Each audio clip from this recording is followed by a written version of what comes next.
Coda has shown me that when my relationships would start to break down, I would take my self-will back in many forms, like people-pleasing, rebellion, hurt, blame, the list went on and on. You see, God has not given us the right to control other people's behavior, but the responsibility to set boundaries and limits for ourselves. All right, now let's search our personal histories to where we can start to learn how we avoid and control ourselves and others. So I'm going to read some questions to you that is straight from the Coda book and see how they apply to your life. Go ahead and pause after each question and ask yourself in your head or out loud or write it down in your journal, but really think about these questions that I'm about to go through. Okay, so this is from page 30 in the Coda book. What neglect and abuse did I experience growing up?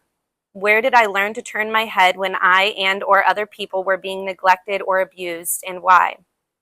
Who in my childhood displayed these behaviors or instructed me not to tell or share my feelings about it?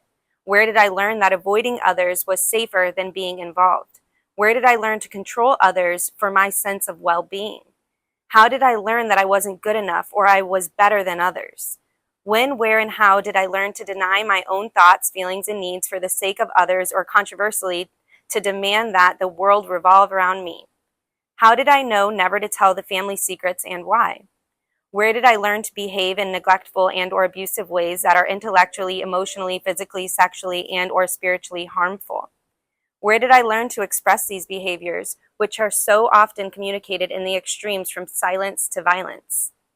How did I learn to allow them to be expressed towards me? Where and how did I learn that having a relationship would make me whole? Did I learn these things through others' words or actions? If so, whose? How did I come to survive life through codependent behaviors rather than living life through a sense of freedom? What are my true feelings about all of these questions? You see, by answering all of these questions, we gain an understanding about how powerlessness developed in our early childhood.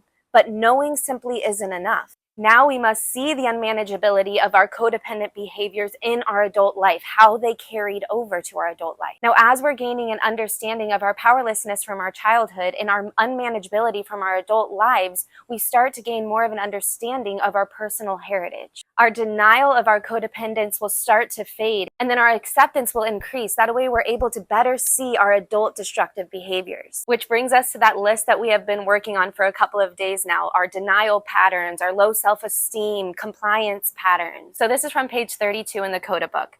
Rather than blame, we attempt to review our childhood and adult experiences that are the roots of unhealthy behaviors. We acknowledge how powerlessness and unmanageability develop in childhood and gradually manifested themselves in our adult behavior and relationships. We accept that our lives get crazier the more we try to control and avoid ourselves and others. Rather than blame others or ourselves, we become accountable for our feelings about our childhood and adult experiences, as well as our progressive adult codependent behaviors. So I'll break down at the end what we're going to exactly do with that list, but there's also something that you can do today that will help you through your recovery journey. And that's you can list the losses that you have experienced in your childhood and your adult life. This will give us an opportunity to help grieve these losses and let go of the anger, sorrow, shame, hurt, neglect, fear, all of those emotions, and start to gently release them. As we begin to release these feelings, we begin to release the energies that drive our codependent behaviors. Now remember, day by day, you can strengthen all of your relationships by choosing to talk to God and ask Him for advice. Go to Him as your best friend. We become more responsible in our recovery when we place God first, every single time. Even if that means having to turn your will over to Him 3, 4, 5 times a day. I know I do most every day. I am turning my will over to Him every day, multiple times a day. I don't have to carry all of that weight on my own shoulders. And as you begin to do all of these things, your trust in God will grow without you even noticing it. It's like overnight, it just starts to build and grow, and you start to hear Him clearer every day. So now you're going to get your list out of the codependent behaviors that you've been seeing a pattern of and who they've been affecting. I want you to add some new names to that list of people that have not seen your codependent behaviors yet. And then next to each of their names, include a column of the feelings of your strengths, the assets that you provide them, the hope that you give them, the faith that you may bring to them, all the positive attributes that you bring to that person. I want you to list for each new person that you add to that list. This is so we can identify our healthy and positive behaviors and attributes as well. It's all about the balance. So now that we have all that, this is just an example of how you can do your breakdown for that list that you were creating of your character defects and who you had harmed. If you follow the 12 steps of life recovery, then this is kind of the same breakdown in a sense. So you're going to start with one column as your person. Then your second column is my codependent behaviors and reactions. Third column, my feeling that drove those behaviors. Fourth column, consequences to the person, myself, and the relationship.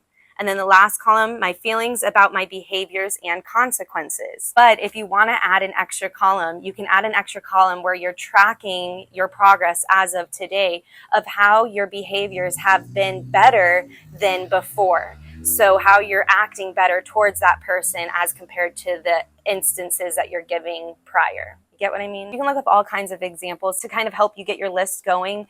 But this will really help give you that freedom that you're looking for and understanding more of your history. You might not realize this, but you will end up becoming so much more humble as you end up discovering more about yourself. And God's grace will get you through every little bit of it. We can now begin understanding ourselves and loving ourselves just as we are. Now, I know I threw a lot at you once again, but I hope that maybe this just resonated a little bit. Maybe one part of it did or the whole thing did. This is just what stood out to me, and I just wanted to share that with you. So I hope you have a good night tonight.